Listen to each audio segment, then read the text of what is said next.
नमस्कार, ज़ेहलचल news channel में आपका स्वागत है।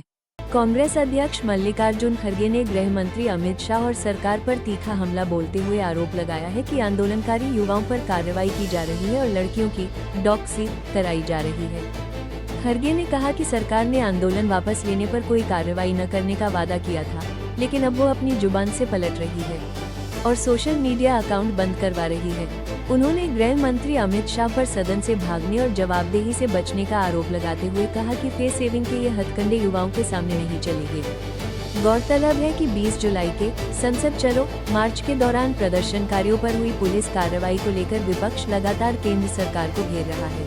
पाकिस्तान ने भारत से सटी अपनी पूर्वी सीमा पर चीन में निर्मित 250 SH-15 truck mounted self propelled howitzer तोपें तैनात करना शुरू कर दिया है।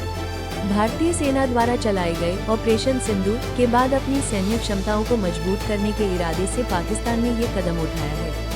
155 मिलीमीटर 52 कैलिबर वाली यह चीनी तोप 90 किलोमीटर घंटा की रफ्तार से दौड़ सकती है और नॉर्मल गोलों से 30-40 किलोमीटर तथा रॉकेट असिस्टेड गोलों से 72 किलोमीटर दूर तक सटीक निशाना साधने में सक्षम है। प्रति मिनट 6 राउंड फायर करने वाली इस तोप की तैनाती के साथ ही रावलपिंडी में चीनी सेना की 99वीं स्थापना वर्षगांठ पर पाक आर्मी चीफ आसिम मुनीर ने दोनों देशों के रक्षा संबंधों को मजबूत और अडिग बताया। रैपर सेंटी शर्मा ने मुंबई में एक प्रेस कॉन्फ्रेंस के दौरान आरक्षण हटाओ अगस्त क्रांति नाम से एक नया जन जागरूकता अभियान शुरू किया है, जिसे अभिनेता पुनीत वशिष्ठ ने भी अपना समर्थन दिया है। इस अभियान का उद्देश्य जातिगत आरक्षण की जगह आर्थिक आधार पर सहायता और योग्यता को बढ़ावा देना है। प्रेस कॉन्फ्रेंस में सेंटी शर्मा ने कॉकरोच जनता पार्टी CJP और उसके नेतृत्व पर छात्रों का राजनीतिक इस्तेमाल करने व उपद्रव फैलाने का आरोप लगाते हुए तीखा निशाना साधा। उन्होंने स्पष्ट किया कि उनका यह आंदोलन पूरी तरह से स्वतंत्र है, किसी राजनीतिक दल से जुड़ा नहीं है और वे जल्द ही अपना नया गाना अगस्त क्रांति भी रिलीज करेंगे।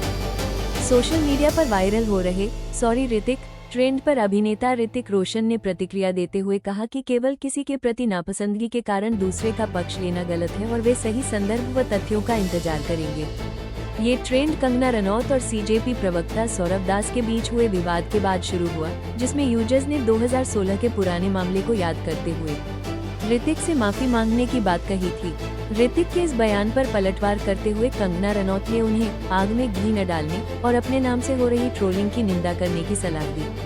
कंगना ने ऋतिक को अपनी पार्टनर सबा आजाद को शर्मिंदा न करने की बात भी कही, जिससे दोनों के बीच वर्षों पुराना विवाद एक बार फिर सुर्खियों में आ गया है।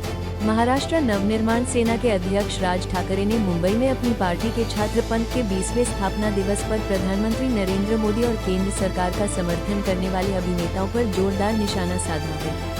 राज ठाकरे ने अभिनेता विवेक ओबरॉय और आर माधवन का उदाहरण देते हुए सवाल उठाया कि यदि वे मानते हैं कि मोदी सरकार के शासन में भारत का अभूतपूर्व विकास हुआ है, तो वे स्वयं अपने परिवारों के साथ दुबई में क्यों रह रहे हैं। उन्होंने आरोप लगाया कि ऐसे कलाकार भारत आकर सरकार समर्थित फिल्मों में काम करते हैं और फिर विदेश लौट जाते हैं। साथ ही उन्होंने हाल ही में जंतर मंतर पर हुए प्रदर्शनों के दौरान PM मोदी के खिलाफ इस्तेमाल की गई अभद्र भाषा की निंदा की, लेकिन BJP पर भी ऑनलाइन ट्रोलिंग और अभद्र संस्कृति को बढ़ावा देने का आरोप लगाया।